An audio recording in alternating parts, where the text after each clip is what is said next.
کے پاس ہے اس کے بس میں نہیں ہے، جس کے پاس نہیں ہے اس کے بس میں نہیں ہے۔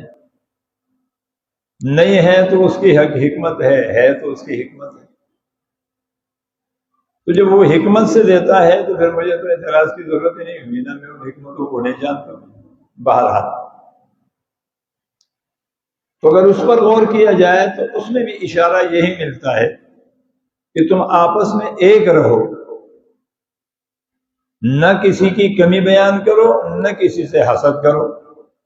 کم ہے تو اس کی کمی بیان ہوتی ہے کہ یہ کام کرنی ہے، اس نے پہلے کیا کمایا، یہ اب کیا کما لے گا، یہ نہیں کما سکتا ہے، جیسے سارا کچھ جس کے ہاتھ میں ہے، اور جس نے کمایا ہے اس کے حسد، یہ کہاں سے آیا، کیا کرتا ہے، کیوں اتنا کمایا۔ تو فرمایا میں رب ہوں، میں سب کو پالتا ہوں محبت سے۔ اس کا مطلب ہے جس کے پاس کم ہے اس کو بھی محبت سے پال لے۔ بکری کے ساتھ محبت یہی ہے نا کہ ایسے گھاس دیا جائے۔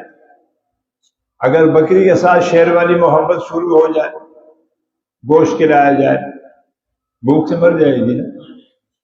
تو وہ ہر ایک کو محبت سے پالتا ہے اور ہر ایک کو حکمت سے دیتا ہے۔ اس کو پتا ہے بکری کی حکمت، اس کو معلوم ہے کہ اس کو گھاس دو تو یہ زندہ رہے گی۔ شیر کا حکمت معلوم ہے، اس کو گوشت دو تو یہ زندہ رہے گی۔ بہرحال خلاصہ یہ کلام یہ ہے کہ اللہ تبارک و تعالیٰ کو بندوں کی اجتماعیت پہ نظر ہے کہ یہ مجتمع رہے۔